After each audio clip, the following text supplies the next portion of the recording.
Natanggalan ng sapatos ang player na to ng Memphis sa ginawa ni Luka Doncic. Napaluhod na lang kahit ang commentator hindi na naman makapaniwala sa isang pure masterclass performance ni Luka. Trash talk ang inabot nila kay Doncic. May katulong na si Austin Reeves, nagbabalik si Luka Doncic. In 2 games ni Luka, nag-average siya ng 46 points a game. Well, magtuloy-tuloy nga kaya yan. And yes, on pace na naman si Luka Doncic na umiscore ng another 40 to 50 points. AR Showtime crossover at reverse layup. So far ngayong season, 34 points per game si Austin. Ja Morant, nice backdoor cut kontra sa kanyang former teammate Marcus Smart. Luka answers back with a 3-point basket. One-man show ulit ang Los Angeles Lakers habang team effort naman ang Memphis Grizzlies. Another 3-pointer for Luka Doncic, 13 points in 10 minutes para sa Slovenian superstar. Sabay tingin sa courtside fans ng Memphis Grizzlies. 13 points sa first quarter si Luka Doncic, late takeover naman si Austin Reeves. Nakalamang ang Lakers 31 to 27 going into second quarter. Second quarter, nice run ng Los Angeles Lakers habang nagpapahinga si Luka Doncic. Marcus Smart, vet move kontra kay Cam Spencer and one basket. Pumasabit si Marcus. Solid ang team effort ng Memphis Grizzlies. Kahit 8 points lang si Ja Morant, nagawa nilang matambakan ng Los Angeles Lakers kahit pa maganda ang simula dito sa second quarter ng Purple and Gold. Halfway, binalik si Luka, nakapagtala kagad ng back-to-back points ang superstar ng Lakers Nation. Mga role players off the bench mostly ang kumana dito sa second frame para sa Memphis Grizzlies. And surprisingly, natambakan nila ang may Luka Doncic na lineup ng Lakers. To literal na pinahawak sa mundo ni Luka Doncic ang defender niya, napakalinis na ankle breaker at natanggal pa ang sapatos ni Vince Williams.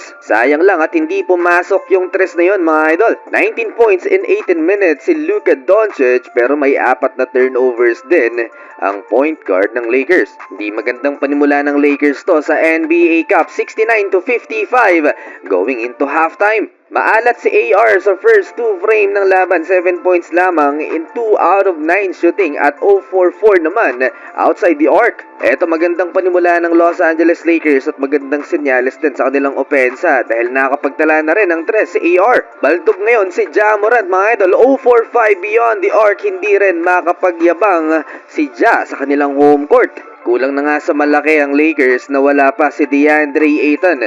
Si Jackson Hayes ang pumalit sa kanya dito sa second half. Wala pang balita kung anong nangyari sa big man ng Lakers. Daming free throws ng visiting team mga idol dito sa third quarter. Luka Doncic 3-pointer, 18 to 5 run ng LA. Isa na lang lamang ng Grizzlies, 74 to 73. In full takeover mode si Luka Doncic. Logo 3-pointer mga idol. 30 points game for Luka the Don. He adds one more assist to Jackson Hayes to take the lead 78 to 76. Tuluyang nag-flip ang momentum sa side ng Lakers. Walang adjustment ng Memphis Grizzlies sa pagdepensa kay Luka Doncic. Nag-stick sila sa one-on-one defense at hindi nga umuubra yon kay Luka. Para tuloy silang ginagawang asintahan lang ng 26 years old guard ng LA. Fighting for rebound, nasundot ni Santi Aldama si Luka Doncic. Tugo ang labi niya. Salita ng lamang mga idol, KCP, the former Laker champion for the lead again, 86-85. Marcus Smart, ang former Memphis naman,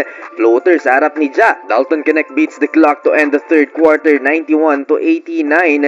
Lamang ng dalawang Memphis Grizzlies. 35 points for Luka the Don. In rhythm, ang Lakers boy band, Jake LaRavia, the number 12 mula sa assist ni Marcus Smart. Lamang ulit ng Lakers, 93-91. Isa si Anthony Edwards ay hindi nakakakilala dito kay Jake LaRavia. Former Memphis Grizzlies ang player na to. Dito siya na-draft at naglaro ng 3 seasons. Natanggal na ang kalawang ni AR at nagsisipasok na ang kanyang mga tira dito sa second half. Fourth quarter, comeback ni DeAndre Ayton matapos hindi makapaglaro ng third quarter. 13 points si Jake bago i-sub out kapalit ni Luka Doncic. 8-minute mark ng fourth quarter. Kamote si Ja Morant sa second half, hindi na nadagdagan ng kanyang 8 points. AR and Luka Doncic connection plus Rui Hachimura 3-pointer. Namamagana ang lamang ng Lakers, 105 to 97. And that's it. That's another 40-point performance for Luka, pangatlong beses in 3 games niya ngayong season. Hindi makapaniwala ang mga commentators na nasasaksiyan nila kay Luka. Double figures na ang lamang ng Lakers, 110-99 down the stretch. Until crunch time, hindi pa rin dino-double team ng Memphis si Luka Doncic.